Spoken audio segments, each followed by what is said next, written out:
Hello, and thanks for all your feedback since the last video. I know a lot of you done your bit in trying to lobby for more testing, and we've done we've made the point as best we can. Um, we're in a situation where, as I said before, uh, you can't manage what you can't measure, and we're managing chaos at the moment. Just a word on the testing. Um, and offer an analogy.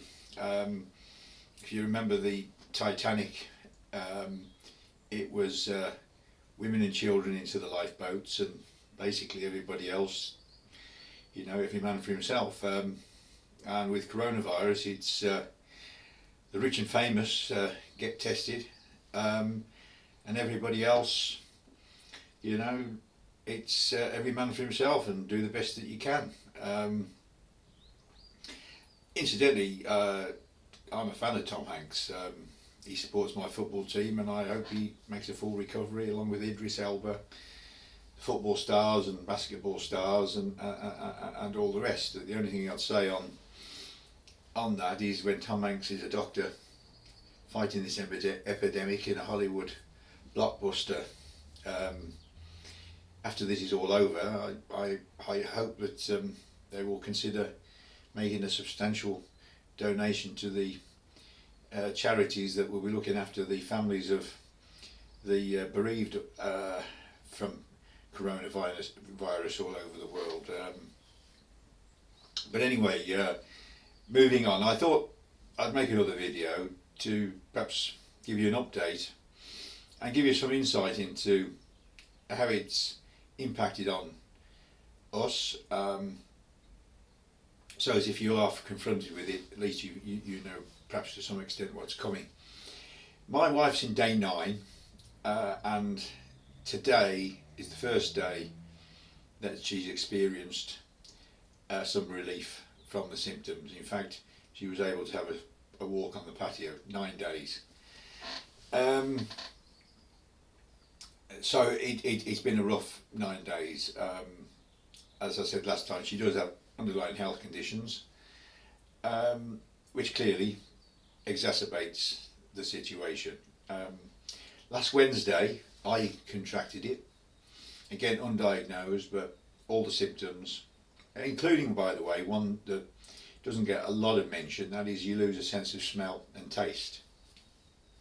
So I had Thursday, Friday, Saturday, it knocked me off my feet. One day I didn't get out of bed. But today I feel a lot better. So on a scale of 1 to 10, I put me around about 3, 4, and my wife around about 7, perhaps pushing 8. And obviously the step up from where she has been is that you're forced to pick up the phone and dial 999, which you can do at the moment because there's still some capacity in the hospitals. Give it another few days and that won't be the case. The hospitals will be overwhelmed because the number of cases out there, which they don't know, is horrendous, and it's we will see it unfold as it rips through the UK. Had we had testing, then we would have been diagnosed, told to quarantine, obligatory. That's what it would have needed to be. And the people who haven't got it would say, well, would know they haven't got it, and the planning can go from there. But we're not in that situation. We're managing chaos. So what can you do if you're confronted with it? Well, if you contrast my wife and I, clearly the same virus, but it had a different impact on us. If you're over 60, you can get through it maybe as I did, or it might hit you and whack you off your feet for 9 days like my wife, or you'll be in a position where the only other situation is you'll be in hospital and possibly on a ventilator. The reality of this is there is no support, there is no help. You could talk to a consultant and he can only say to you, rest, take paracetamol. If it gets to the point where you can't breathe, phone 999 and hope that you can get into hospital and hope there's a ventilator. But for most people it will be paracetamol and rest and hope for the best. The Americans got a saying, haven't they, on the dollar bill, in God we trust. It's one of them, you know. I'm not religious, but you can almost that's your last hope after paracetamol.